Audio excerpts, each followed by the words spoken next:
La nouvelle est tombée au début du mois d'août, juste avant la reprise du championnat du monde de motocross. Julien Libert décide d'arrêter sa carrière professionnelle.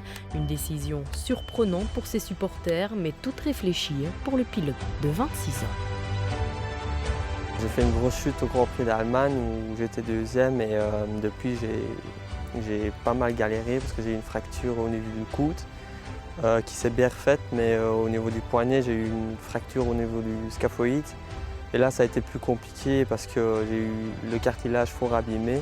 Et c'est un endroit où il y a juste un ligament qui vient s'insérer sur l'os. Et les chirurgiens ne savaient pas faire grand-chose. Pourtant, j'ai été voir plusieurs chirurgiens différents. Mais j'avais partout la même réponse, qu'il n'y avait pas grand-chose à faire. J'ai essayé de rouler comme ça pour retrouver un bon niveau et voir comment ça se passait. J'ai fait aussi une infiltration pour un peu aider la douleur.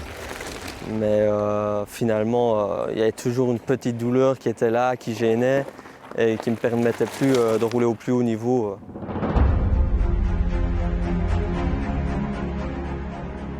La chute que j'ai faite, encore aujourd'hui, je ne la comprends pas. Donc, ce qui rend encore les choses plus difficiles, de ne pas savoir vraiment ce qui est arrivé ou ce qui s'est passé. Et, voilà, maintenant c'est comme ça, il faut l'accepter. Ça a été une décision très difficile parce que aussi l'année passée, quand j'ai chuté, j'étais, je pense, à mon meilleur niveau.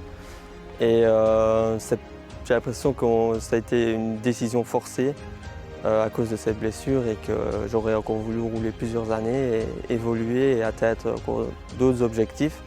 Mais voilà, il y a un moment, il faut rester réaliste et accepter qu'on n'est plus capable de faire les mêmes efforts qu'on faisait avant et de s'entraîner tous les jours presque. Et faire ça sous la douleur, c'était pas possible.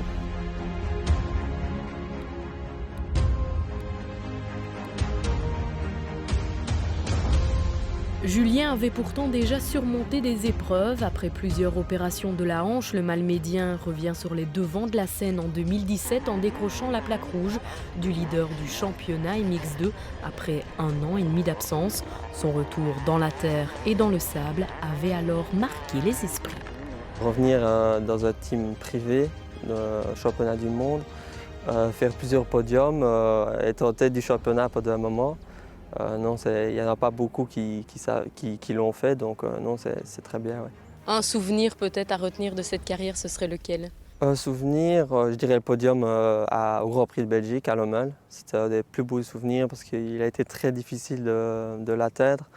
Notamment le samedi avait été difficile à ce Grand Prix-là, puis j'ai su rebondir le dimanche avec une bonne première manche et une très bonne deuxième manche. Et puis voilà. Faire un podium à son Grand Prix dans son pays, c'est exceptionnel.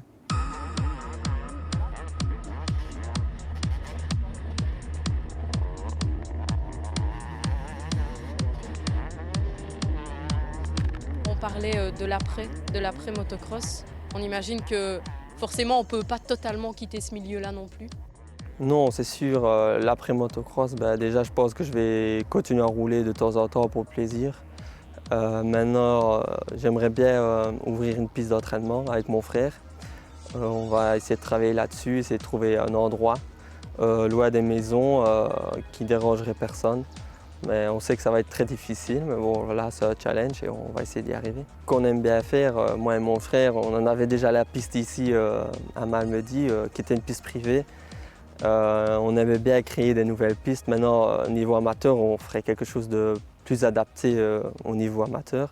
Mais voilà, c'est quelque chose qu'on adore faire et on est capable de le faire aussi.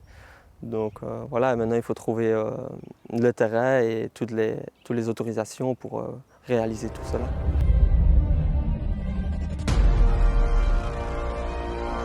Il aura en tout cas pu vivre son rêve d'enfant de rouler parmi les plus grands et c'est finalement ce qui importe le plus.